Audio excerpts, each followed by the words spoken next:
আপনারা দেখছেন jtv24bd.com। এই স্বাধীনতা পেয়ে তারা কি করলো? মাত্র one city one country, Malaysia আর সিঙ্গাপুর, একটা শহরই একটা দেশ। সেই দেশে তারা এত পরিবর্তন করলো একজন লিডারের মাধ্যমে মাত্র। তাদের সেই সময় যখন স্বাধীন হলো একজন লিডার পেলেন, এমন লিডার যে লিডার সিঙ্গাপুরকে এমনভাবে পরিবর্তন করেছেন, অথচ এই দেশে কোনো মাটি পাওয়া যায় না। ওই দেশে সব পাকা, সব কি ফাঁকা, শুধু বিল্ডিং আর বিল্ডিং। এই দেশ পরিবর্তন হয়ে গেল।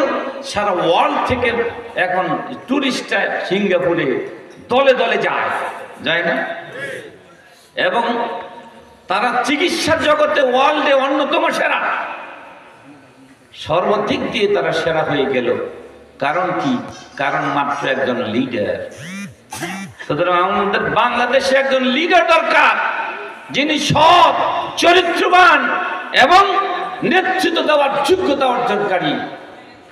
আমাদের নবী মুহাম্মদ রাসূলুল্লাহকে আল্লাহ পাঠিয়েছেন কি জন্যে? রাসূল নিজে বলেছেন, ইন্নামা বুইসতু মুআল্লিমান ইন্নামা বুইসতু লিউতাম্মিমা মাকারিমাল আখলাক।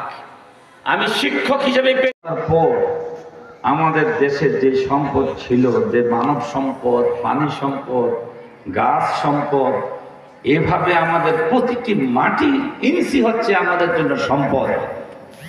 এমন সম্পদ, যেই সম্পদ দিয়ে আমরা বাংলাদেশে ইসলামের আলোকে, ইসলামী অর্থনীতির আলোকে যদি দেশ চালাই, 10 বছরের ভিতরে বাংলাদেশে একজন গরিব খুঁজে পাওয়া যাবে না। প্রত্যেকটি মানুষ যাকাত দাতা হয়ে যাবে। গরিব থাক দূরে কথা, যাকাত দাতা হয়ে যাবে।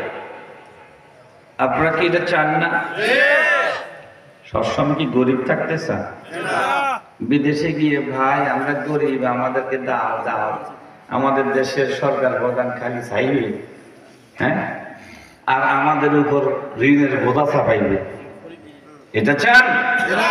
নাকি বাংলাদেশকে ইসলামের আলোকে প্রতিষ্ঠিত করে, যাকাত ভিত্তিক অর্থনীতি প্রতিষ্ঠিত করে, ইসলামী অর্থনীতি প্রতিষ্ঠিত করে, বাংলাদেশকে স্বনির্ভর করে, বাংলাদেশকে সারা পৃথিবীর মধ্যে উন্নত বিশ্বে পরিণত করতে চান?